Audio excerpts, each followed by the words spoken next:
లేఖనాన్ని మనం చదువుకొని క్లుప్తంగా దైవ ధ్యానం చేద్దాం రండి. అపోస్తలుడైన పౌలు ఫిలిప్పీలో ఉన్న సంఘానికి రాస్తూ ఇలాగూ మాట్లాడుతున్నాడు.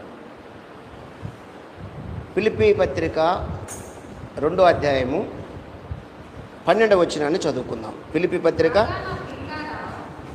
2:12. కాగా నా ప్రియులారా, మీరెల్లప్పుడూ విధేయులై ఉన్న ప్రకారము నా ఎదుట ఉన్నప్పుడు మాత్రమే కాక మరియు ఎక్కువగా నేను మీతో లేని ఈ కాలమందును భయముతోనూ వణుకుతోనూ మీ సొంత రక్షణను కొనసాగించుకొనుడి. ప్రార్థన. సర్వేశ్వరుడా, సర్వశక్తిమంతుడా, భూమి ఆకాశముల నిర్మాణకుడా,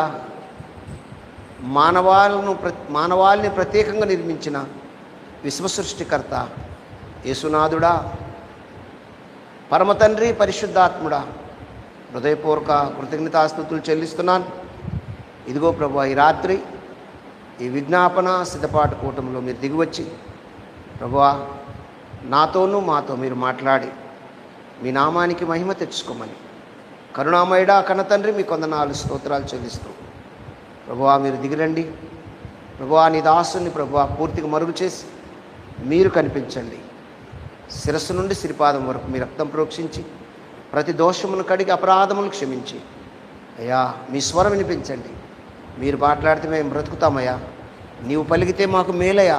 అయ్యా మీరు మాట్లాడి మాతో ముచ్చటించి మమ్మల్ని బలపరిచి ప్రభువా అయ్యా 6 దినాల్లో మా ప్రయాణాలు నా తండ్రి, మా దినచర్యలు ప్రభువా, మా ప్రవర్తన నడవడికనంతా మీ ముఖకాంతిలో పరిశోధించుకోవటానికి, పరీక్షించుకోవటానికి అయ్యా ప్రభువా యథార్థమైన మనసు కలిగి ప్రార్థించటానికి నాకును, కూడి వచ్చిన బిడ్డలకును, ఇంటర్నెట్లో వాక్యం వింటున్న బిడ్డలకును, లైవ్లో ఉన్న బిడ్డలందరికీ మీరు దయచేసి నీ నామానికి మహిమ పొందమని, మహిమ తెచ్చుకోమని, చిన్నమని మీ పాస్తానికి చేర్చుకోమని యేసు నామములో స్తుతించి ప్రార్థిస్తున్నాను తండ్రి.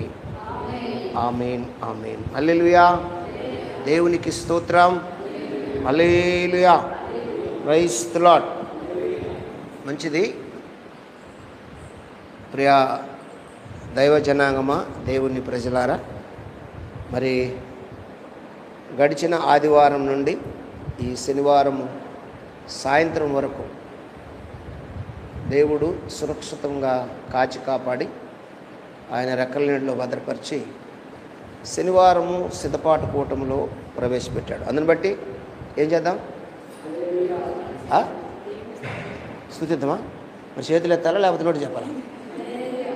హల్లెలూయా, హల్లెలూయా అంటే నాకు చెప్పినట్లుందన్నమాట.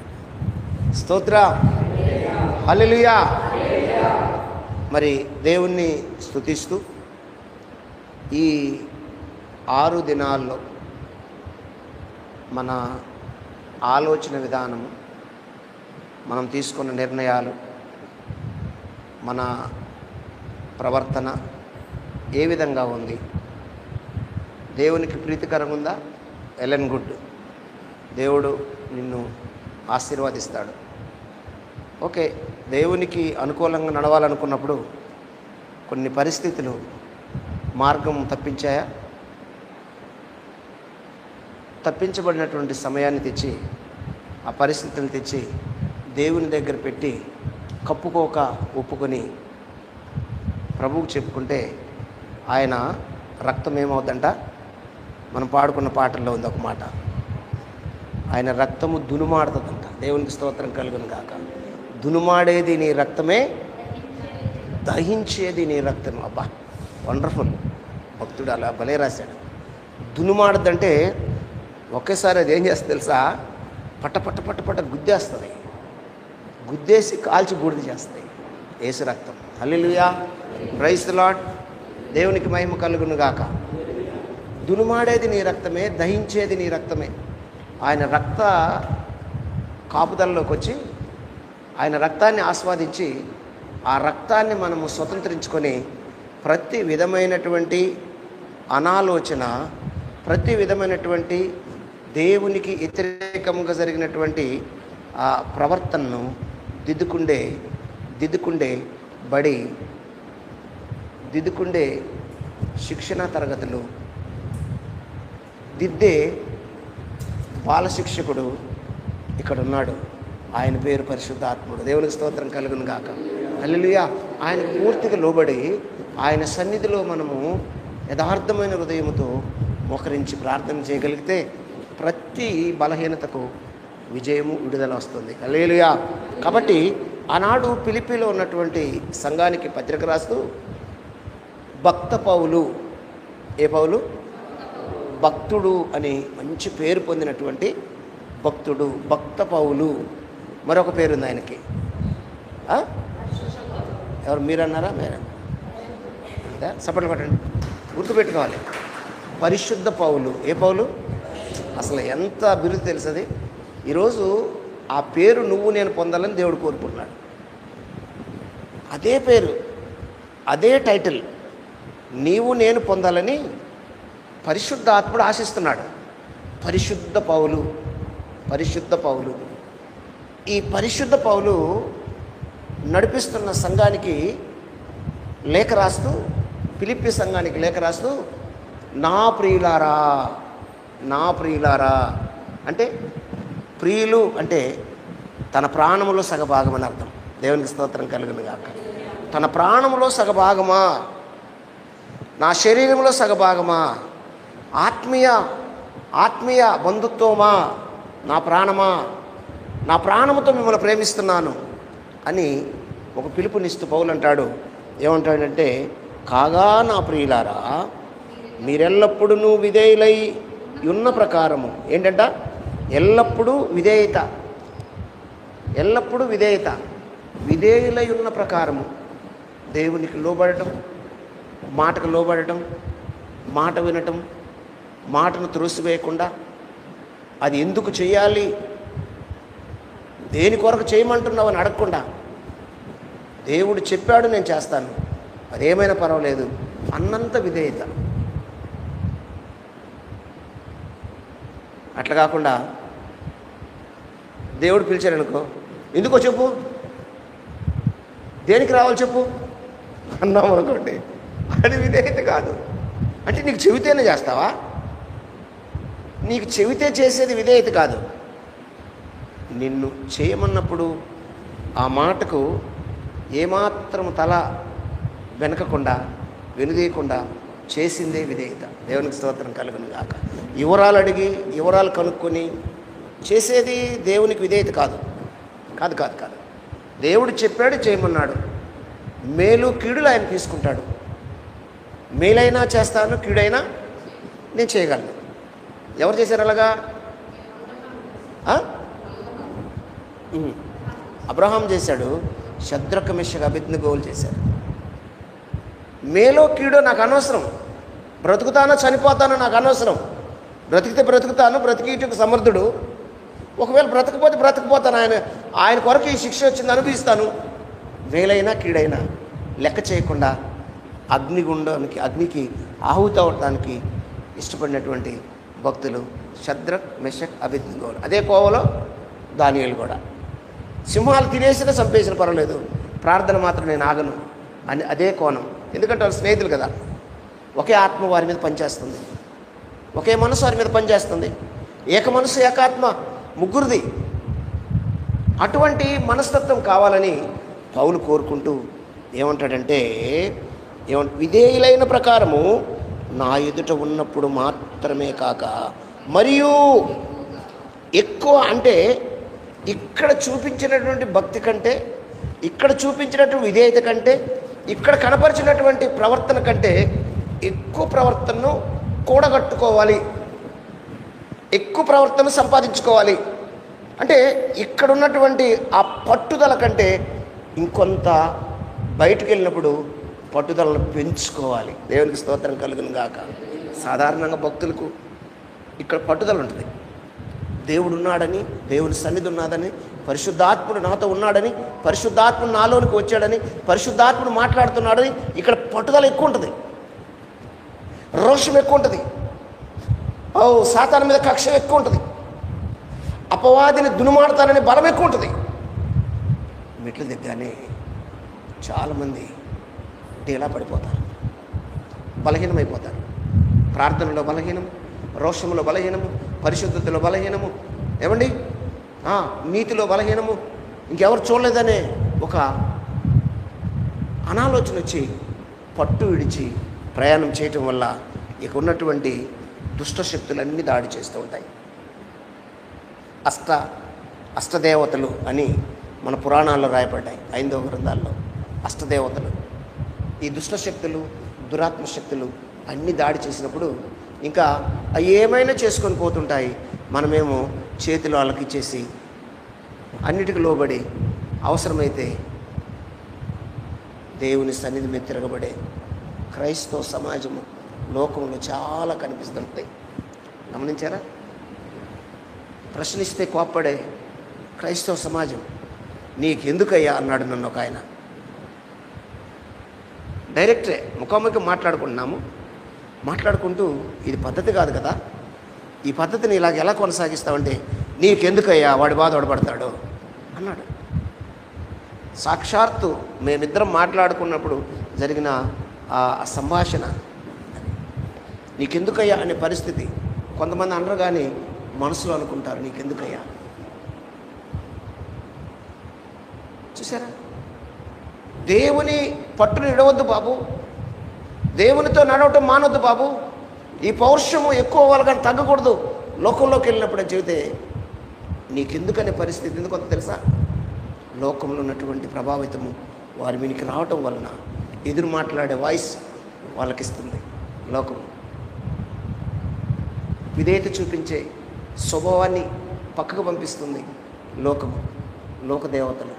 కాబట్టి వాటిని కంట్రోల్ చేయడానికి ఏం చేయాలంటే విధేయులై దేవునికి భయపడి, దేవుడు నాతో ఉన్నాడు, నేను దేవుని సన్నిధిలోను, పరిశుద్ధాత్మ ఉన్నాడు, వాక్య సన్నిధి ఉన్నది అక్కడ బోధించే సేవకుడు ఉన్నాడు అనుకోవటం కంటే బయట ప్రయాణం చేసినప్పుడు అంతకంటే ఎక్కువగా రోషము, పౌరుషం కలిగి జీవించాలి నా ప్రియులారా అంటాడు పౌలు భక్తుడు. హల్లెలూయా, దేవునికి స్తోత్రం, హల్లెలూయా. ఏమంటాడు? నా ఎదుట ఉన్నప్పుడు మాత్రమే కాక మరి ఎక్కువగా నేను మీతో లేని ఈ కాలమందు భయముతోనూ. అటు చూసారా? అంటే బయటికి వెళ్ళినప్పుడు ఎలా ఉండాలంట? భయముతోనూ. ఇంకొక మాట ఏంటి? వణుకుతోనూ. భయము, వణుకుండాలి. ఈ దుష్టుడు ఎక్కడ నా మాటను మారుస్తాడేమో, నా కంటిని మారుస్తాడేమో, నా ప్రవర్తనను ఎవరు చూడలేదని లోకులతో కలిసి ప్రవర్తించమని నన్ను నెడతాడేమో, జాగ్రత్త ఎక్కడ అని అలర్ట్గా ఉండాలి అని ఫిలిప్పీలో ఉన్న సంఘానికి పౌలు హెచ్చరిస్తూ చెబుతున్నటువంటి మాట భయముతోనూ వణుకుతోనూ మీ సొంత రక్షణది. ఎవరి రక్షణది? మీ సొంత రక్షణ. మీ సొంత రక్షణ మీది, రక్షణ మీది. ఎవరిదో అనుకోవద్దు. ఈరోజు ఆ స్థితికి రావడానికి కారణం ఏంటి తెలుసా? రక్షణ మీద పట్టుత్వం లేకపోవడం. ఇది నా సొంత రక్షణ, నన్ను వెతికి నన్ను ఇష్టపడి, నిన్నటి దినాన్ని ఏం బోధించుకున్నాము? ఆయన మీ పట్ల ఇష్టము కలిగి ఆయన మీ పట్ల ఇష్టం కలిగి, ఇష్టం లేకపోతే ఏది జరగదు. ఇష్టము కలిగి ఆయన మిమ్మల్ని ఇష్టపడి, ఇష్టము కలిగి మీరు కావాలని కోరుకొని, మనం కావాలని కోరుకొని వచ్చి నా కొరకు, నీ కొరకు ఇష్టము కలిగి ప్రాణం పెట్టాడు. దేవునికి స్తోత్రం కలుగును గాక. హల్లెలూయా. కాబట్టి ఈ ఇష్టపడి ప్రాణం పెట్టినటువంటి ఆ రక్షణ మన సొంతది, మనకిచ్చాడు. మన హోన్ ఆ కుటుంబీకులతో సమానమైనది కానీ, రక్త సంబంధికులతో సమానమైనది కానీ, భార్య భర్తతో కూడా సమానమైనది కానీ అనుకోకూడదు. వాటికంటే ఎక్కువ, తల్లికి పిల్ల కంటే ఎక్కువ, భార్య భర్త కంటే ఎక్కువ, బంధువుల కంటే ఎక్కువ. ఇది సొంత రక్షణ. దేవునికి స్తోత్రం కలుగును గాక. దీనితో దేన్ని పోల్చుకోకూడదు. ఈ రక్షణను ఏ బంధుత్వానికి తాకట్టు పెట్టకూడదు. ఏం చేయాలి తెలుసా? దాన్ని కాపాడుకున్నట్టులో జాగ్రత్త కలిగి ఉండాలి. ఎంత జాగ్రత్త అంటే భయము గజ గజ గజ గజ గజ గజ వణుకుతాం. సాతానికి వణుకుతారు చాలామంది. దొంగలు వస్తున్నారంటే అంటారు. ఎలికి పిల్లతుంటే వాటి కాదు. సొంత రక్షణకు భయపడాలి. అయ్యన్ని వస్తాయి పోతుంటాయి. ఆ ఎలికి పిల్ల గడితే ఎంత ఖాయమైంది, ఎంత ఖాయమైంది చెప్పండి. దానికి గుండెలన్నీ పిగిలిపోయి గస గస గస గస వణికితే పాస్టమ్మ గారికి లెక్కలేదు ఎందుకండి. వాటిని చెప్పిద్దా కూరుకోదు. దాన్ని చంపడానికి ఎన్ని ప్లాన్లు చేద్దాం. దేవునికి స్తోత్రం కలుగును. వీళ్ళకి పిల్లకు దొంగోళ్ళు వస్తున్నారని, దయ్యం వస్తుందని కొద్ది నల్లగా దయ్యం ఏం లేదు, ఇది తొక్కేస్తుంది. యేసు రక్తంతో దునుమాడుతాను అనాలి. దేవునికి స్తోత్రం కలుగును గాక.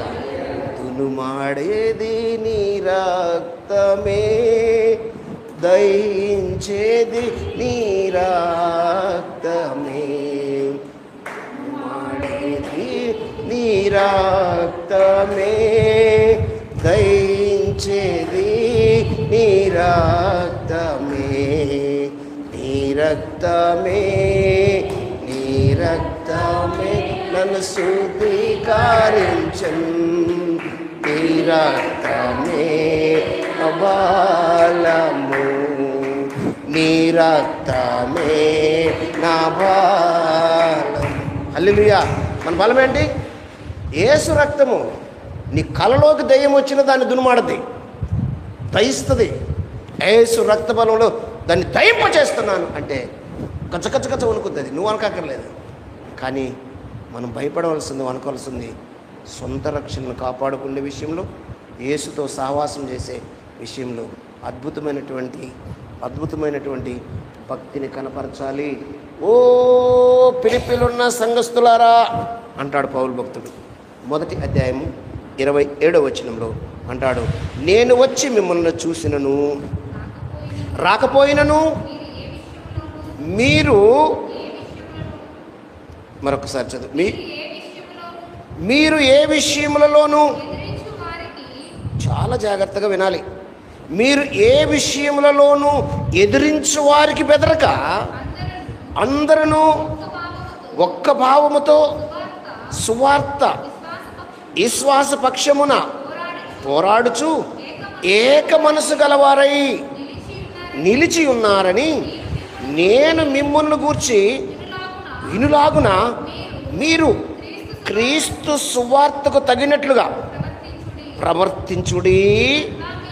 అట్లు మీరు బెదరకుండుట వారికి నాశనమును, మీకు రక్షణయు కలుగుటకు సూచనయై ఉన్నది. ఇది దేవుని వలన కలిగినదే. హల్లెలూయా. చూసారా, దేవుని వలన ఎంత కలుగుతుందో ఒక్కసారి చూడండి. దీనికి ఏం కావాలి తెలుసా? ఏక మనసు, ఏకాత్మ. హల్లెలూయా. ఏక మనసు, ఏకాత్మ. నేను ఉన్నా, నేను లేకపోయినా మీరు ఏమనుకోవాలంటే, మీ రక్షణకర్తయగు దేవుడు మీకు తోడుగా ఉన్నాడని, మీ చెయ్యి పట్టి నడిపిస్తున్నాడని, మీ పక్కనే నిలిచి ఉన్నాడని, మీరు చేసే ప్రతి విజయమైనటువంటి కార్యాలకు సంతోషించేవాడని, మీరు ఎక్కడ బలహీనపడితే అక్కడ మీ బలహీనతలో దుఃఖపడేవాడని, కన్నీరు విడిచి గాయపరచబడి అబ్బా నొప్పి కలిగింది అని బాధపడేవాడని అర్థం చేసుకొని ఏం చేయాలి తెలుసా? ఏక మనస్సు, ఏకాత్మ కలిగి దేవునితో ప్రయాణం చేయాలి. ఫిలిప్పీలారా అంటాడు. దేవునికి స్తోత్రం కలుగును గాక. హల్లెలూయా. నేను వచ్చి మిమ్మల్ని చూసినను రాకపోయినను మీరు ఏ విషయములలో ఎదిరించు వారికి బెదరక. ఎదిరించే వారికి బెదరకంటే ఈ లోకంలో మనుషులు బెదిరిస్తారు, ఈ లోకంలో దుష్టాత్మలు బెదిరిస్తాయి. ఈ లోకంలో ఇక్కడ సిట్టింగ్ అక్కడ కాదు, ఇక్కడ ఈ లోకంలో ఎవరెవరు బెదిరిస్తారు? మనుషులు బెదిరిస్తారు. ఈ లోకంలో దుష్ట శక్తులు బెదిరిస్తాయి. మనుషుల కంటే ఎక్కువ దుష్టశక్తులు బెదిరిస్తాయి. నువ్వు భక్తిగా ఉన్నరా? నువ్వు భక్తిగా ఉన్నప్పుడు ఏం చేస్తా తెలుసా?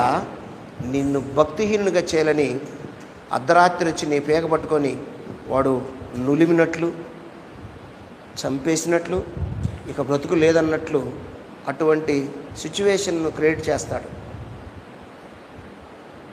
ఇక భయపడి ప్రార్థన చేయకుండా, మోకరించకుండా, తెల్లవారుజు వారితో పోరాడి తెల్లవారు లేసి మోకాలు లేకుండా ఉండాలని వాడు ఏం చేస్తాడు తెలుసా? రాత్రి నీ దగ్గరకు వచ్చి నిన్ను బెదిరించడానికి వాడు పూనుకున్నాడు. ఇప్పుడేం చేయాలి తెలుసా? యేసు రక్తము నిన్ను దునుమాడుతుంది అనాలి. దేవునికి స్తోత్రం కలుగును గాక. యేసు రక్తము అగ్ని వలె నిన్ను దహించి కాల్చి బూడిద చేస్తుందంటే పటాపంచలై పద పద పద సాతాను పారిపోతాడు, సాతాను పద పద పద సాతాను పారిపోతాడు, సాతాను. ఏమండి? పారిపోతాడు నీ దగ్గర నుంచి. ఎప్పుడు అంటే యేసు రక్షణ నీతో ఉన్నప్పుడు, రక్షకుడు ఉన్నప్పుడు, రక్షకుడిని గాయపరచకుండా ఆయన దూరం చేయకుండా ఉన్నప్పుడు సాతాను అస్సలు నిలవలేడండి. వచ్చేది మాత్రం వాస్తవమే. వాడికి రావడానికి ఆటంకాలు లేవు, మన ప్రాణం తీయటానికి వాడికి అధికారం లేదు. ఏమంటాడు? ఏమి దగ్గర ఏమంటాడు? నీ కంచె ఉన్నది కాబట్టి నీ కుమారుడు అంత భక్తుడయ్యాడు. ఒక్కసారి నీ కంచె తీసి చూడు, అతని సంగతి తేలుస్తా, నీ ముందే దుమ్మెత్తిపోస్తాడు అంటే ఏడ్చావు దద్దమ్మ. చీకటి మొహము, నీ మొహము నీవు చూసుకో. ఏం చేసుకుంటూ చేసుకోవాలన్నాడు. ఏం చేసుకుంటూ చేసుకో, ప్రాణం తీయటానికి నీకు అధికారం లేదన్నాడు. దేవునికి స్తోత్రం కలుగును గాక. ప్రాణం తీయటానికి నీకు అధికారం లేదు, అది నాది, నేను పెట్టిన దీపం. మానవుని యొక్క ఆత్మ యెహోవా పెట్టిన దీపము. మానవుని యొక్క ఆత్మ యెహోవా పెట్టిన దీపము. ఆ దీపము ఆర్పేయటానికి నీకు అధికారం లేదు. సుడిగాలిలోనైనా జడివానలోనైనా ఆరిపోదులే నీవు వెలిగించిన దీపము. నీవు వెలిగించిన దీపము, నీవు వెలిగించిన ఆ దీపము యేసయ్యా నీవు వెలిగించినావు నా దీపము. యేసయ్యా నీవు వెలిగించినావు. ఆరని దీపమై దీప్యమానమై నా హృదయ కోవెలపై దీపాల తోరణమై. ఆరని దీపమై దీప్యమానమై నా హృదయ కోవెలపై దీపాల తోరణమై. చేశావు పండుగ వెలిగావు నిండుగా, చేశావు పండుగ వెలిగావు నిండుగా. నా దీపము యేసయ్యా నీవు వెలిగించినావు నా దీపము. యేసయ్యా నీవు వెలిగించినావు. ఎదిరించు వారికి బెదరక, దీపం పెట్టినవాడు నీతో ఉన్నాడు. మన దీపం ఆర్పేయడానికి ఎవడికి చేత కాదు, ఏ బెదిరించేవాడికి చేత కాదు. అది మనసును నిమగ్నము చేసుకొని మనసులో ఉంచుకొని ధైర్యముతో దుష్టుని ఎదిరించాలి. వాడికి అధికారం లేదు. వాడిని దునుమాడటానికి యేసు రక్తం ఉంది, వాడిని దహించడానికి పరిశుద్ధాత్మ అగ్ని ఉంది. కాబట్టి దానిని జ్ఞాపకం చేసుకుంటూ ఆ ధైర్యాన్ని పొందుకొని బెదిరించేవాడిని ఏం చేయాలి? ఎదిరిస్తూ. హల్లెలూయా, హల్లెలూయా. బెదిరించువానికి భయపడక అందరూ ఒకే భావముతో సువార్త విశ్వాసపక్షమున పోరాడుచు ఏక మనసు గలవారై నిలిచి ఉన్నారని నేను మిమ్మును గూర్చి ఇనులాగా ఏం చేయలాగా నేను వినాలి. ప్రతి మాట నా చెవులు పడాలి. ఫలాని ఫిలిప్పీ సంఘస్థులు ఉన్నారు చూసారా? ఆ సంఘస్థులు దేవుని కొరకు నీతిగా బ్రతుకుతారు. ఆ సంఘస్థులు సత్యం కొరకు స్తంభంగా నిలబడతారు. ఆ సంఘస్థులు ఏ ప్రలోభాలకు లొంగిపోరు.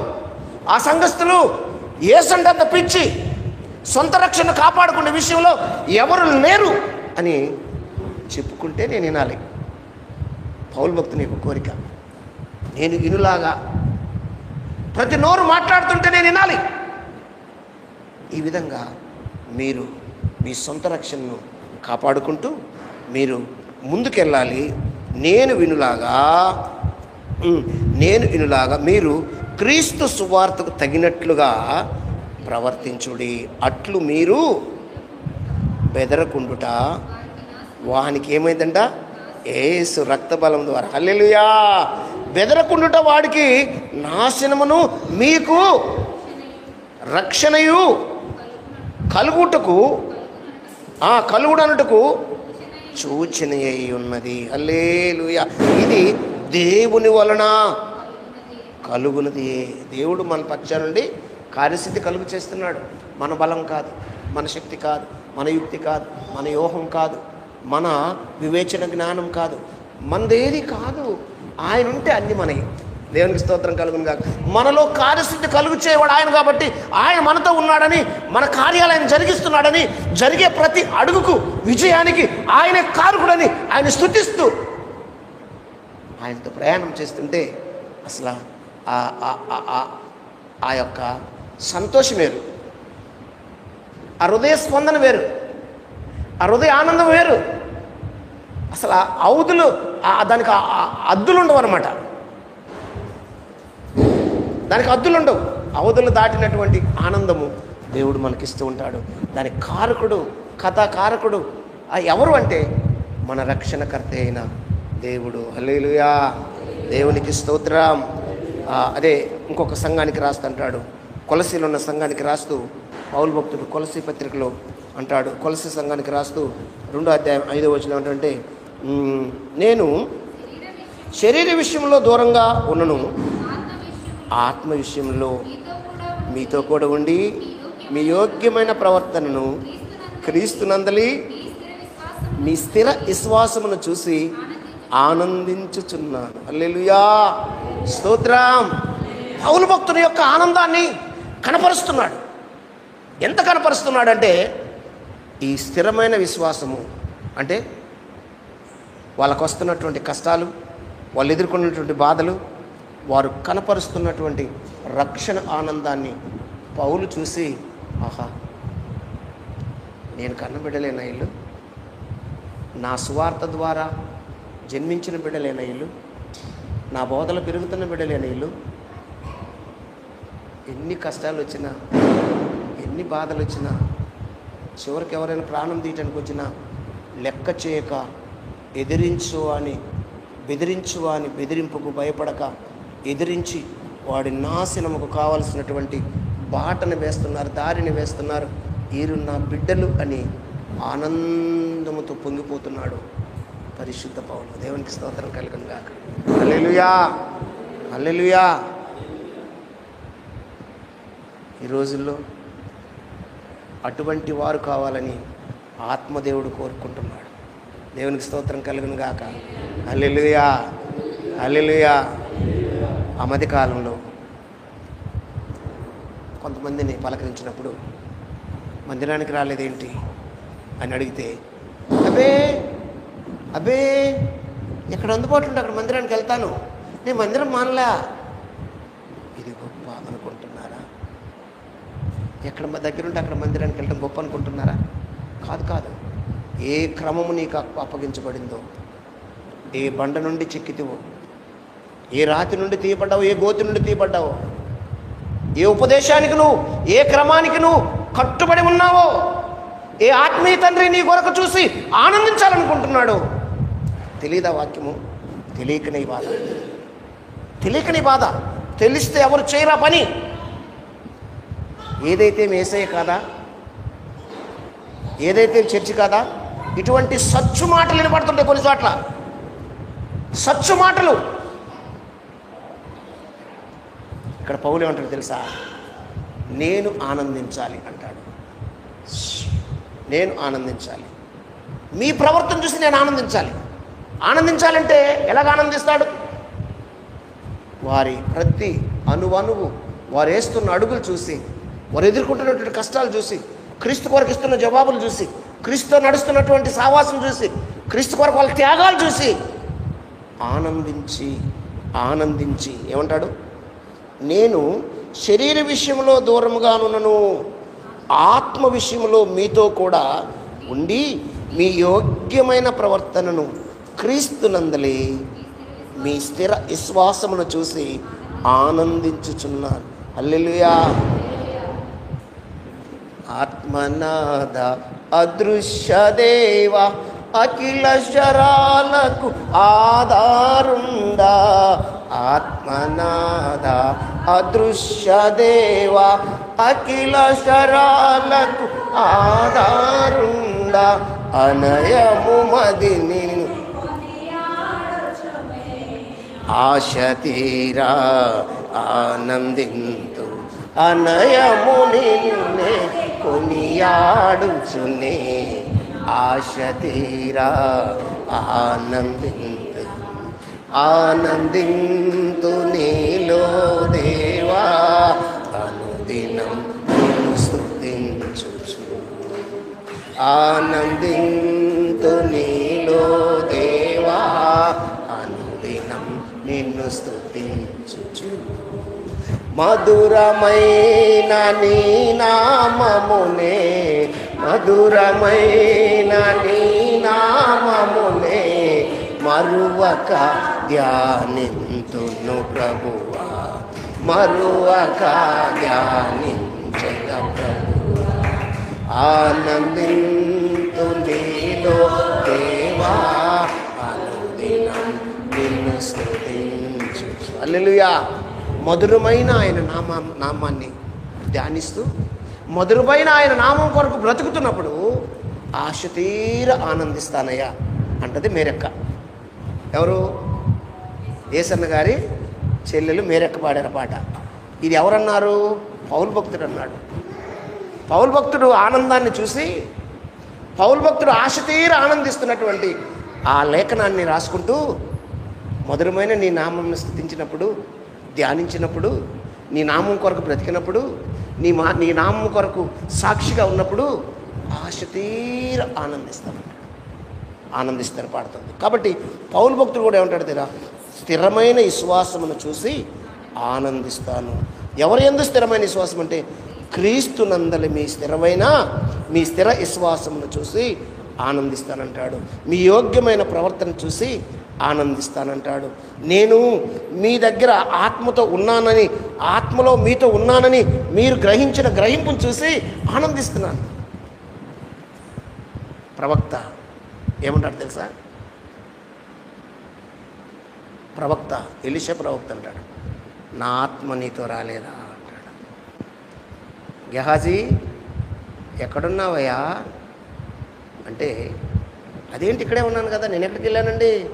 ఎలీషా గారు, ప్రవక్త గారు, ఇక్కడే ఉన్నాను కదంటే, అబద్ధం ఆడుచున్నావు కదా, ఆ నయమాను తెచ్చిన పాపిష్టి సొమ్ము కొరకు పరిగెట్టుకుంటూ వెళ్ళావు కదా, నా దగ్గరికి బంధువులు వచ్చారని చెప్పావు కదా, ఆ సంచులతో మూట కట్టుకొచ్చిన డబ్బు తెచ్చావు కదా, ఇదిగో ప్రవక్త దగ్గరికి ఎంతమంది వస్తారు, ఎంతమంది పోతుంటారు మీకు తెలుసు కదా, నయమాన్ గారు అక్కడ ఖర్చులు ఎంత ఉంటాయి మీకు తెలుసా? మరి ఖర్చులన్నీ ఎవరు చూడాలని? మేమే చూడాలి, ఆయన చూడడు. ఆయన ప్రార్థన అంటాడు, స్వస్థతలు అంటాడు, ఆయన ప్రార్థన పీఠం నుంచి లెగడు. మేమేం బయట నుండి ఎన్ని చూడాలండి, మీకు ఏం తెలుసండి? ఆగండి ఆ సంచులు ఇవ్వండి, నేను సంచులు తెచ్చుకుంటాను.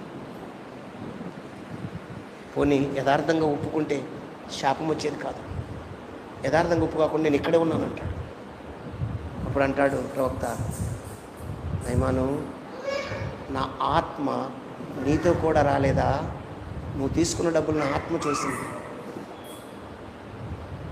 నువ్వు అది తీసుకున్నావు, ఆశించావు కాబట్టి నీకు కుష్ఠరోగం వచ్చునుగా కన్నాడు. ఏమొచ్చిందంట? ఏమొస్తుందంట? కుష్ఠరోగము నీకు వచ్చునుగా కన్నాడు. ఇప్పుడున్న కుష్ఠరోగులందరూ ఆ సంతానమే. అతను తెచ్చిపెట్టి శాపం. చూసారా? ఇక్కడ నా ఆత్మ మీతో వస్తుందని పౌలు భక్తుడు చెప్తాడు. ఆనాడు ఉంది, ఈనాడు ఆ చట్టం ఉంది. దేవునికి స్తోత్రం కలుగును గాక. ఆనాడు ఉంది, ఈరోజు ఉంది, పౌలు భక్తుల కాలంలో ఉంది, నేటి కాలంలో పరిశుద్ధాత్మ దేవుడు కొత్త నిబంధన కాలంలో మనం నడుస్తున్నాం దైవజన్మ. కాబట్టి యోగ్యమైన ప్రవర్తన చూసి పౌలు ఆనందిస్తున్నాడు. ఎలా ఆనందిస్తున్నాడంటే పౌలు యొక్క ఆత్మ తన ఆత్మీయ బిడ్డలతో కలిసి తిరిగేదంట. ఎక్కడికి వెళ్తే అక్కడికి పౌలు యొక్క ఆత్మ పరీక్షిస్తుందంట.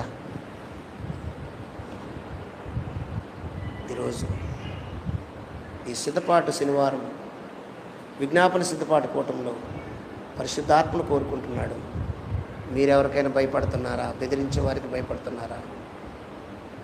సంఘములందరూ ఏక మనసు కలిగి ఉన్నారా? ఏకాత్మ కలిగి ఉన్నారా? లేకపోతే ఒకరొక పని చేస్తే దాన్ని ఓర్చుకోలేని పరిస్థితి ఉందా? లేదు, ఈ సమయము వాళ్ళకి అప్పగించుంటాడు, దేవుడు అలా అనుమతించాడు, అందుని బట్టి స్తోత్రం చెల్లిస్తున్నామని ఏక మనసు ఏకాత్మ ఉందా? ఉంటే ధన్యుడు. దేవుడు ఆనందిస్తాడు, దేవుని సేవకుడు ఆనందిస్తాడు. లేకపోతే దిద్దుకోవాల్సినటువంటి అవసరము ఉన్నది. హల్లెలూయా, ప్రైజ్ ది లార్డ్, హల్లెలూయా. అపోస్తలుడైన పౌలు, నేను ముగిస్తున్నాను, రోమాలో ఉన్న సంఘానికి రాస్తూ 6వ అధ్యాయము 17వ వచనంలో ఒక మాట రాస్తాడు. చూడండి, 6:17లో రోమిలో ఉన్న సంఘానికి రాస్తే ఏమంటాడంటే, మీరు పాపముకు దాసులై ఉంటిరి కానీ ఏ ఉపదేశ క్రమముకు మీరు అప్పగింపబడితిరో దానికి హృదయపూర్వకంగా లోబడిన వారై పాపము నుండి విమోచింపబడి నీతికి దాసులు అయితిరి. హల్లెలూయా. ఏ ఉపదేశ క్రమముకు మీరు లోబడ్డారు? ఇది చాలా అవసరం. ఏ ఉపదేశ క్రమముకు మీరు అలవాటు పడ్డారో ఆ ఉపదేశ క్రమానికి లోబడాలి. లోబడకపోతే నష్టం ఉంది. లోబడకపోవటానికల్లా కారణం ఏమిటి? దేవుని కంటే ఏదైనా ఎక్కువ ఉందా? దేవుని సత్యం కంటే ఏదైనా ఎక్కువ ఉందా మన జీవితంలో? ఎక్కువ ఉంది అనుకోవటము సాతాను పెట్టిన కుయుక్తి. సాతానుకు పూర్తిగా లోబడినారని, మిమ్మల్ని బెదిరించే వానికి మీరు భయపడ్డారనే విషయాన్ని అర్థం చేసుకొని విని వెంటనే వాడి కట్ల నుంచి తెప్పబడాలి. దేవునికి స్తోత్రం కలుగును గాక. బెదిరిస్తాడు వాడు. ఏమని బెదిరిస్తాడు? ఇదిగో, నీకు ఉద్యోగం లేకపోతే నువ్వు బ్రతకలేవు, ఈ పని చేయకపోతే నువ్వు బ్రతకలేవు, ఇదిగో ఈ ధనం వదిలేసుకుంటే నువ్వు బ్రతకలేవు, ఇదిగో ఇక్కడి నుంచి బయటపడితే నువ్వు బ్రతకలేవు అని వాడు బెదిరిస్తాడు. వాడి బెదిరింపుకు లోబడి వాడు చెప్పినట్లంటే ఉపదేశ క్రమమును మర్చిపోయినట్లు. అర్థమవుతుందా దైవజనాంగము? ఉపదేశ క్రమాన్ని మర్చిపోయినట్లు. ఏ ఉపదేశానికి పిలువబడ్డావో ఏమంటాడంటే మీరు పాపమునకు దాసులై ఉంటిరి కానీ ఏ ఉపదేశ క్రమమునకు మీరు అప్పగించబడితిరో, ఏ ఉపదేశ క్రమముకు మీరు అప్పగించబడితిరో దానికి హృదయపూర్వకంగా చాలామంది హృదయాన్ని పూర్తిగా అప్పచెప్పలేరు. కొంత అప్పచెబుతారు దేవునికి. ఏదో ఒక ఆధారం చూసుకొని ఆ ఆధారం పట్టుకొని ఆ ఆధారంలో తృప్తిపడి కొంత హృదయాన్ని దేవునికి ఇస్తారు. కొంతెవరు అంటే ఒక ఉదాహరణ చెప్పనా? ఒక ఉదాహరణ చెప్పనా? నెల ప్రతి నెల ఇప్పుడు ఎన్ని నెలలు? 10 నెలలు. 10 నెలలు సేవకులకి మా ఇంటికి పిలిచి భోజనం పెట్టి కానుకిస్తున్నాను కాబట్టి ఇదే ఇంక నీతి అనుకొని ఇక మిగతాది పాటించకపోయారనుకండి ఈ యొక్క ఘనమైన కార్యాన్ని చూసుకునే దాని మీద ఆధారపడితే ఏమొస్తుందో తెలుసా? గర్వము. ఏ గర్వము? ఆత్మీయ గర్వము. ఈరోజు చాలామంది భక్తులు పడిపోవడానికి కారణం ఆత్మీయ గర్వమే. నేను ఇది చేస్తున్నాను కాబట్టి, ఇంకెవరు చేయలేదు కాబట్టి నాకు తిరుగులేదు అనుకొని మిగతా విషయాలను అర్థం చేసుకోకుండా, మిగతా విషయాలను మనసుకు తెచ్చుకోకుండా, మిగతా దేవుని యొక్క పనిని మరి పట్టించుకోకుండా దాని మీద నిమగ్నమైన వారు ఇబ్బంది పడతారు. ఇక అన్నీ చెప్పడానికి వీలు కాదు. ఏది అయితే నువ్వు గొప్పగా ఎంచుకొని ఇది గొప్ప నేను కాబట్టి చేస్తున్నాను, ఎవరు ఏదనుకున్నా ఆ ఒక్కదాన్ని ఆధారం చేసుకొని మిగతా క్రమాన్ని వదిలేయటం వలన ఉపదేశ క్రమాన్ని నువ్వు మానేసి ఇష్టానుసారంగా ప్రవర్తిస్తున్నావు. కారణం ఏంటి తెలుసా? నేను ఇది చేస్తున్నాను కాబట్టి నేను గొప్పవాడిని అనేది చాలా ప్రమాదకరమైంది. అసలు దాన్ని మనసులో తెచ్చుకోకూడదు. ఏం తెచ్చుకోకూడదు? 10 నెలలు పూర్తయిపోయింది, ప్రతి నెల చేయి గడిగిస్తున్నాను, కడుపు నిండా ఆహారం పెడుతున్నాను, సేవకుడు కడుపు నిండితే సేవకురాలు కడుపు నిండితే మాకు దీవెనలు వస్తాయి, కానుకిస్తున్నాను, ఇది నేను తప్ప ఇంకెవరు చేయలేదనే దాని మీద మనసు వెళ్తే మిగతా ఆశీర్వాదాలు రావడం కష్టమైపోతుంది. దాన్ని మర్చిపోవాలి. దాన్ని ఏం చేయాలి? ఏదో నా ప్రభు కొరకు చేస్తున్నాను, దీని మీద నా మనసు ఎందుకు? పో మర్చిపోవడం అంటే పెట్టడం మర్చిపోకండి. మళ్ళీ ఆకలి అవుతుంది ఫాస్ట్ గారు. ఎంత యథార్థంగా చదువుతాం తెలుసా? యథార్థంగా చదువుతాం లేదా? చెప్పాలి మరి. యథార్థంగా ఉన్నాం లేదా? పెట్టడం మర్చిపోకండి, ఆకలి అవుతుంది.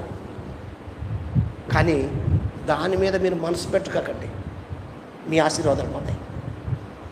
ఒక్కదాని మీద మనసు పెట్టుకొని మిగతా ఉపదేశ క్రమాన్ని మర్చిపోయిన వెంటనే సాతాను చొరబడి దీన్నే గొప్ప చేస్తూ ఇది చెప్పరా నువ్వు, దీని మీద మనసు పెట్టు, దీన్ని హైలైట్ చేయి, దీన్ని పబ్లిసిటీ చేయి అని ఆత్మీయ జీవితాన్ని కృంగదీసి లోపల గొయ్యి తవ్వుతాడంటారు. చూసారా? గొయ్యి తవ్వి ఎందుకు పనికి రాకుండా చేస్తారు మనం. దానికి చోటు ఇవ్వకూడదు. ఒకప్పుడు పాపానికి దాసులు, ఇప్పుడు దేనికి దాసులు తెలుసా? నీతికి దాసులు. నీతి ఎవరైతే తెలుసా? యేసుక్రీస్తు ప్రభువారు. హల్లెలూయా. ఒకే హృదయం ఉండాలి. ఏదైతే మనిషి చూసినప్పుడు ఏదైతే చేస్తున్నావో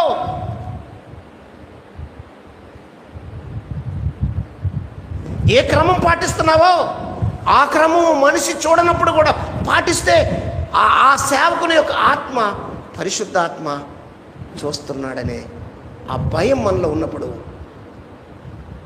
ఎక్కడ ఓడిపోము. సోలిపోవలదు మనసా, సోలిపోవలదు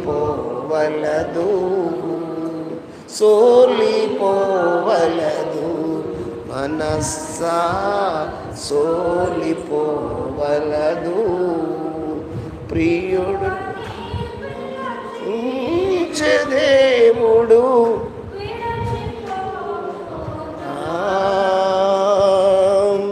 నిన్నుగని పిలచిన దేవుడు విడచివలనా, సోలిపోవలదు మనసా, సోలిపోవలదు. లోయే బంధులు చుట్టుముట్టేను, ఇక్కట్లో ఏ బంధులు నిన్ను చుట్టుముట్టినను, ఇప్పుడు నిన్ను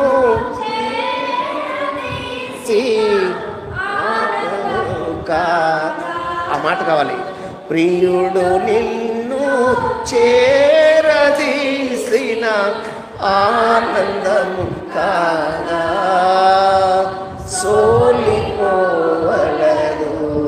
మనసా సోలిపోవలదు. ప్రియుడు నిన్ను సేరదీసితే ఆనందం కదా. ఈ లోకంలో ఉపదేశ క్రమాన్ని మరిచి సోలిపోయి లోకంలో ఉన్నవానికి చోటిచ్చి వాడు మబ్బిపెట్టి భ్రమ చూపించే భ్రమలో పడిపోయి సోలిపోయి ప్రియుని యొక్క పిలుపును మర్చిపోతున్నారు. ఆయన నిన్ను పిలిచిన పిలుపును జ్ఞాపకం చేసుకుంటే నీకు ఆనందం కాదా? దినకరయ్య గారు పాట పాడారు. పాట డీజేస్ దినకరయ్య గారు.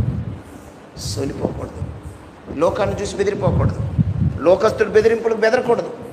నీ ఉపదేశ క్రమానికి నువ్వు లోబడితే నువ్వు దేనికి దాసులో తెలుసా? ఒకప్పుడేమో పాపానికి దాసులు. ఒకప్పుడు దేనికి దాసులు? పాపమునకు దాసులు. ఇప్పుడు దేనికి దాసులైతే పాపము నుండి విమోచింపబడి నీతికి దాసులైతిరి. ఇందుకు దేవునికి స్తోత్రము కలుగునుగాక. హల్లెలూయా, హల్లెలూయా. 12వ వచనం.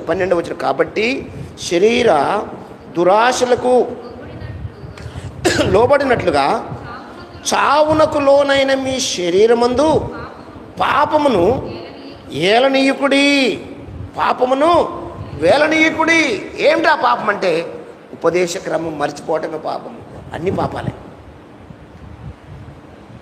ఉపదేశ క్రమం మర్చిపోవటం పాపము. నువ్వు అనుకుంటున్నావు నేను గొప్పగా ఉన్నాను అనుకుంటున్నావు. ఎందుకు అనుకుంటున్నావు తెలుసా? నువ్వు ఒక్క పని చేసి దాని మీద మేడగట్టుకున్నావు. అదే కొనసాగిస్తా. ప్రస్తుతానికి వాళ్ళు బాధపడకపోయినా ఒక్క పని చేసావు, నెల 10 నెలలు సేవకుడికి అన్నం పెట్టావని దాని మీద మేడగట్టుకున్నావు. దానివల్ల నష్టం వస్తుంది. మిగతా విషయాలు దేవుని పనిలో ఎన్ని క్రమాలు ఉన్నాయి? ఆ క్రమాలు ఎందుకు పాటించట్లేదు? మోకరించి ప్రార్థించవా? హృదయాన్ని కుమ్మరించవా? దేవుని సన్నిధిలో ప్రలాపించవా? ఏడవా? ఒక్కదాని మీద నువ్వు మేడగట్టుకొని క్రమమంతా మర్చిపోయి పూర్తిగా దేవునికి దూరమైన పరిస్థితి. కుటుంబంలో పరిస్థితులు బాగలేవు. కారణం ఏమిటి? బాగున్నట్టు నటిస్తున్నావు. నటించక ఎందుకో తెలుసా నటించకూడదు? ఒకప్పుడు పాపము నుండి ముక్తి పొందాము, ఇప్పుడు నీతికి దాసులము. గతంలో దాస్యం గురించి చెప్పుకున్నాం. దాసుడు ఎలా ఉండాలంట? దాసుడు ఒక యజమానుడు సంతలో పశువును కొని ఆ పశువును కొన్నట్టు ఆ కాలంలో మనుషులను కొనేవారు. ఆ మనిషి మీద సర్వాధికారాలు యజమానుడికి ఉంటాయి, కొన్న యజమానుడికి ఉంటాయి. కొట్టొచ్చు, తిట్టొచ్చు, అన్ని పనులు చేపించుకోవచ్చు, అవసరమైతే చంపేయచ్చు. అమ్మినవాడు అడగటానికి అధికారం లేదు ఆ రోజుల్లో. దాస్యమునకు కొనబడిన వారు. నువ్వు క్రీస్తుకు దాసుడు అయితే, నీతికి దాసుడు అయితే, ఉపదేశ క్రమంలో ఏ విషయంలో నువ్వు దేని మీద నీ ఆత్మీయ స్థితిని కట్టుకొని గర్విస్తూ మిగతా విషయాలు పక్కకు నెట్టేసావో ఆలోచించు. నెట్టకపోతే ధన్యురాలివి. నెట్టి ఉంటే పరిశుద్ధాత్మునికి కనబడుతుంది నువ్వు నెట్టివేసిన విషయాలు. పరిశుద్ధాత్ముడు చూస్తున్నాడు. నెట్టకుండా నీవు చేసిన కార్యాలను పక్కన పడేసి ఇంకా నేను ఏం చేయాలి ప్రభు కొరకు అని నువ్వు పరుగులు తీస్తున్నా. నీ హృదయ స్పందన, నీ హృదయ ఆలోచన, నీ హృదయ ఆరాటము, నీ హృదయ ప్రతిష్ఠిత ప్రభు చూస్తున్నాడు. చూసి నేను దీవించబోతున్నాను. ఆ దీవెనలకు అర్హుడుగా అర్హత పొందుకో, అర్హురాలుగా. పాపము నుంచి ముక్తి పొందాము. ఆజ్ఞాతిక్రమమే పాపము. విధేయత చూపించకపోవడమే పాపం. ఇంకొక మాట చెప్పునా, రానంటున్నాడు పాస్టర్ గారు. ఇక్కడ పిలిచింది ఎవరు? కొడితే కొడతాడేమో, కొడుచుకోవచ్చు కదా. రానంటున్నాడు పాస్టర్ గారు అంటే ఎట్లా కుదురుతుంది? ఏదో మనకు వచ్చిన పని రాని పని చేసినా చేయలేకపోయినా వెళ్తే ఎలాగుంటుంది? విధేయత చూపించినట్టుంటుంది కదా. ఏమండి? చాలా జాగ్రత్తగా దేవుడిచ్చే ఆశీర్వాదాలను కోల్పోకూడదు. దేవుడిచ్చే దీవెనలు కోల్పోకూడదు. ఒక్కదాని మీద బేస్ అయ్యకుండా ఉండకూడదు. నేను ఒక్కదాని మీద మేడ కట్టుకొని అన్నింటిలో కరెక్ట్ ఉన్నాను అనుకోకూడదు. అనుకుంటే నష్టపోతామని పరిశుద్ధ బైబిల్ గ్రంథం తెలియజేస్తుంది. దైవ జనాంగమా, మరొక్క మాట, అదే పేతురు పత్రిక మాట తీసి మనం ముగించుకుందాం. పేతురు పత్రిక టక ఇంకా 2 మాటలు చూద్దామా? టైం అయిపోతుంది, ప్రార్థన టైం అయిపోతుంది. మొదటి పత్రిక 1వ అధ్యాయము 22వ వచనం త్వరగా చదవరా. పేతురు రాసిన మొదటి పత్రిక చూడండి, చాలా జాగ్రత్తగా అండర్లైన్ చేసుకోవాలి. అండర్లైన్ చేసుకోకపోతే మీరు మైండ్లో గుర్తుపెట్టుకోవాలి. మీరు క్షయబీజము నుండి కాక ఏదంట? శాశ్వతమగు జీవము గల దేవుని వాక్యమూలముగా అక్షయ బీజము నుండి పుట్టింపబడిన వారు గనుక నిష్కపటమైన సహోదర ప్రేమ కలుగునట్లు మీరు సత్యమునకు విధేయులగుట చేత నీ మనసును పవిత్రపరచుకొనిన వారయుండి ఒకనినొకడు హృదయపూర్వకముగాను మిక్కుటముగాను ప్రేమించుడి. హల్లెలూయా, హల్లెలూయా, హల్లెలూయా. ఇక్కడ చాలా జాగ్రత్తగా అర్థం చేసుకోవాల్సిన విషయం ఏంటి తెలుసా? మీరు పుట్టినటువంటి బీజము, మీలో ఉన్నటువంటి బీజం ఏంటి తెలుసా? అక్షయ బీజము, క్షయ బీజము కాదు. ఏ బోధకు పడితే ఆ బోధకు లోబడకూడదు. ఏ ఉపదేశ క్రమంలో పెంచబడుతున్నారు, ఆ ఉపదేశ క్రమాన్ని కట్టుబడి ఉండాలి. ఎందుకంటే దేవుడది, దానికి మించింది జీవితం మరొకటి లేదు. దానికి మించింది జీవితం మరొకటి లేదు. ఏ బీజం ఉంది మీలో? పేతురు భక్తుడు చెబుతున్నాడు, యేసు ప్రభువుకి మొట్టమొదటి శిష్యుడైనటువంటి అపోస్తలుడైన పేతురు ఏమన్నాడు తెలుసా? మీరు క్షయబీజము నుండి కాక శాశ్వతమగు, శాశ్వతము, ఇక ఎన్నడూ ఎవరు తీయలేని శాశ్వతం,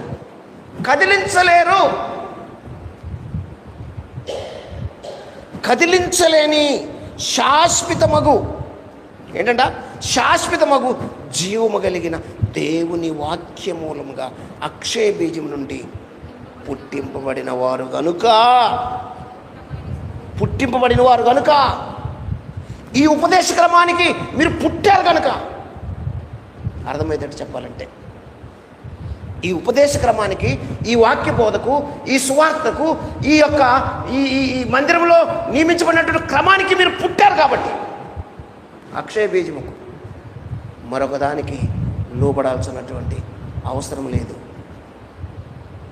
అవసరం ఉంది అంటే ఆహా ఓహో అనే బోధకెళ్తే అది శాశ్వతమైన బీజము కాదు, కలిపి చెడిపిన వాక్యం అంట.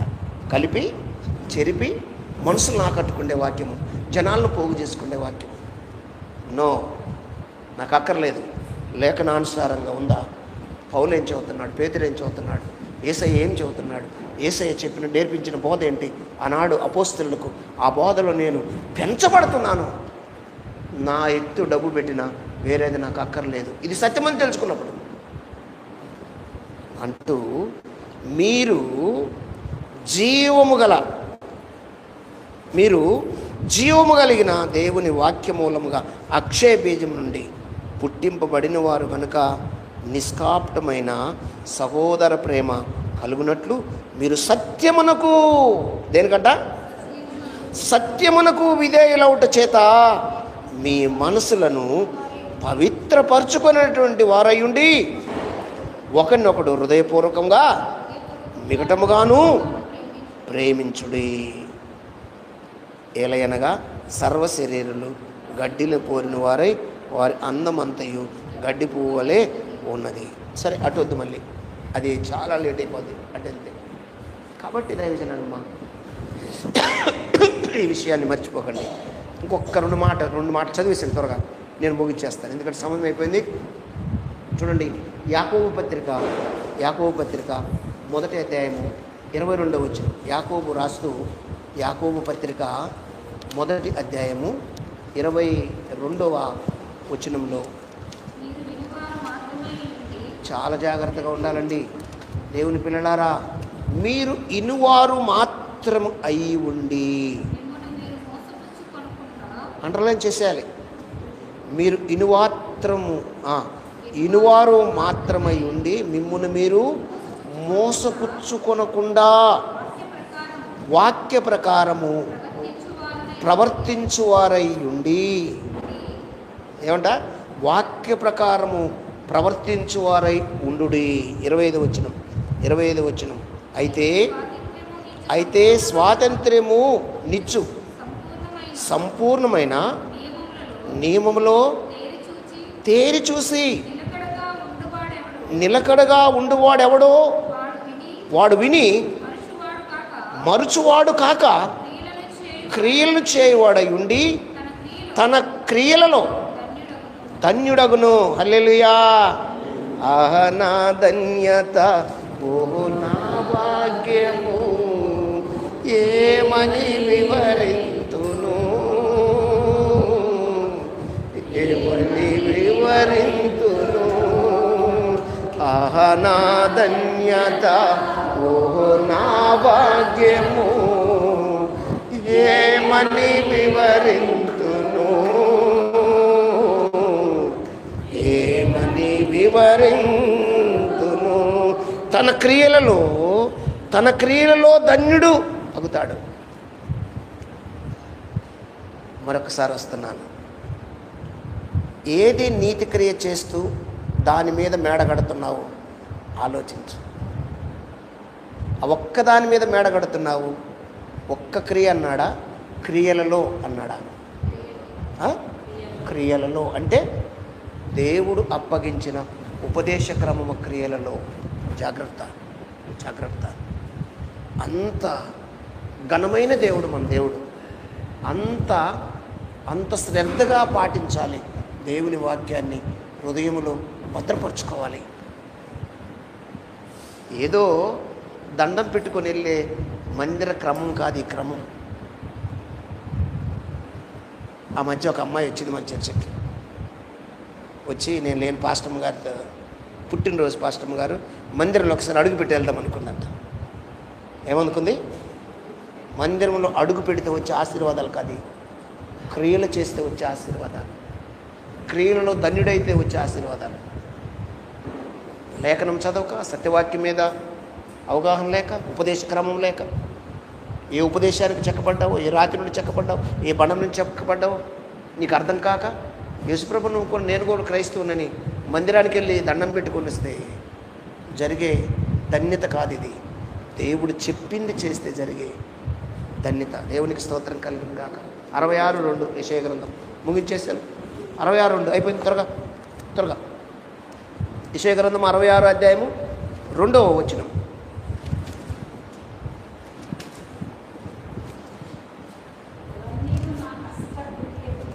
అవన్నీ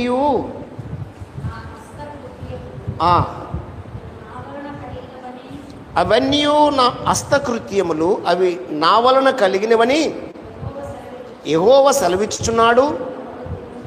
ఎవడు దీనుడై నలిగిన హృదయం గలవాడై నా మాట విని వణుకుచుండును, వానిని నేను దృష్టించి చూచుచున్నాను. ఏమంటాడా? నేను దృష్టించుచున్నాను అంటే చూస్తున్నాడు. దృష్టిస్తున్నా అంటే అర్థం ఏంటి? చూస్తున్నాడు. అస్తమానం తన మీద కన్ను ఏమాత్రం తిప్పకుండా తన కనుపాపను కాపాడుకున్నట్లు వాళ్ళని చూస్తున్నాడు. ఎవరిని చూస్తున్నాడు? దీనుడై విధేయుడై వినయము గలవాడై దేవుని వాక్యానికి శాశ్వత బీజమైన అమూల్యమైన దేవుని వాక్యానికి లోబడి, ఉపదేశ క్రమానికి విధేయుడై లోబడి ఏమంటాడు తెలుసా? ఏమంటాడంటే అక్కడంటాడు నా వలన కలిగినవని యెహోవా సెలవిస్తున్నాడు.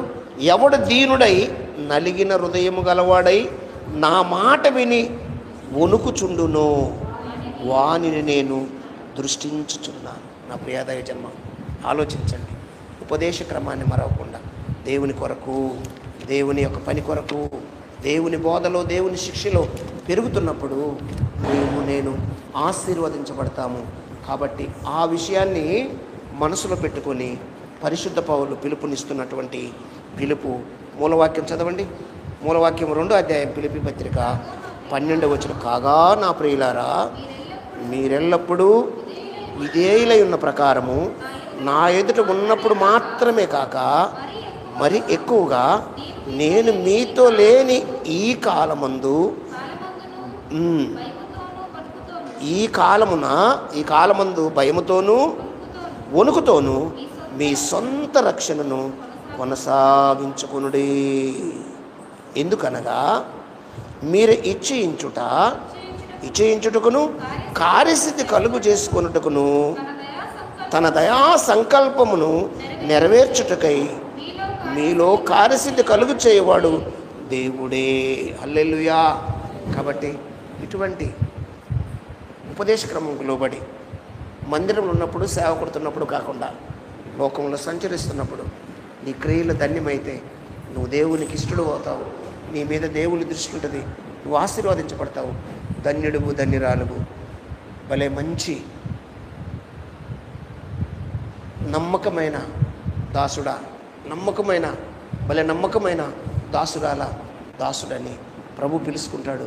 హక్కును చేర్చుకుంటాడు, హత్తుకుంటాడు, కౌగిలించుకుంటాడు. ఇంకా బాధ్యతలు అప్పచెబుతాడు. నీ ద్వారా దేవుని కార్యం, నా ద్వారా దేవుని కార్యం చేయటానికి ఆయన అభివృద్ధి చేస్తాడు. మనలో ఉండి కార్యసిద్ధి కలుగు చేయవాడు దేవుడే. అటువంటి దీవెన, మహాకృప మీకు కలగాలని ఆశిస్తూ ప్రార్థన చేద్దాం. స్తోత్రమయ్యా. హల్లెలూయా, హల్లెలూయా, హల్లెలూయా, హల్లెలూయా. యేసయ్యా, దిగిరండి ప్రభువా. అయ్యా, నీ ఉపదేశ క్రమంకు లోబడి ప్రభువా, ఇదిగో ప్రభువా, అయ్యా, మేము సంఘములో ఉన్నప్పుడు మాత్రమే కాదు, సన్నిధిలో ఉన్నప్పుడే కాదు, లోకంలో ప్రయాణం చేస్తున్నప్పుడు తండ్రి, దినదినము ప్రభువా మా ప్రవర్తనను మేము అయ్యా తలంచుకుంటూ, అయ్యా మా సొంత రక్షణను కాపాడుకుంటూ, భయముతో వణుకుతో ప్రయాణం చేయటానికి, అలాగేనైనా భయముతో వణుకుతో ప్రయాణం చేసి అయ్యా మా ప్రవర్తన మీ సన్నిధిలో దిద్దుకొని నీ శరీరం తినడానికి, రక్తం త్రాగడానికి నన్ను నేను ప్రభువా మీ సన్నిధిలో కనపరుచుకోవటానికి, అయ్యా ఏమైనా ప్రభువా గాయపరిచి ఉంటే అయ్యా ప్రభు ఒప్పుకొని విడిచిపెట్టడానికి ఇది ఒక మంచి వేదికను అయ్యా ప్రభువా మీరు బోధించడానికి మీ సన్నిధికి మమ్మల్ని నడిపించారు. మీకు స్తోత్రమయ్యా, స్తోత్రమయ్యని ప్రార్థన చేయండి. ప్రార్థన ఎందుకండి. హల్లెలూయా, హల్లెలూయా.